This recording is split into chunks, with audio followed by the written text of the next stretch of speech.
लगाइस फेरि हाम्रो दाजुभाइ मोटरसाइकल वर्कसपमा यहाँ टक्क लगाएर काम गर्दैछौँ। भाइ के हुँदैछ यहाँ? पानी टनहरू सबै गइसकेको छ, क्लच प्लेटहरू सबै गइसकेको छ, हाफ सेन्टर पनि गइसकेको छ।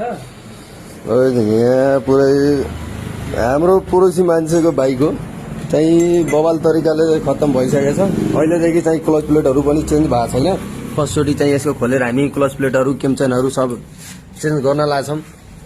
फेरि अर्को लटमा हाम्रो 180 बाइक आएको छ, यसको चाहिँ हाफ इन्जिन गएको छ, हाफ इन्जिन बनाउने हो, अरू उठाउने काम गर्न बाँकी छ अहिले। अब यसको पनि हामी इन्जिन खोल्न स्टार्ट गरिदिएछौँ। उता टकटक दाजुभाइ काम गर्न लाग्छ, दाइको चाहिँ उता छ, भाइको चाहिँ यता छ, दुइटै आज फिनिसिङ गरेर दिने हो जसरी भने।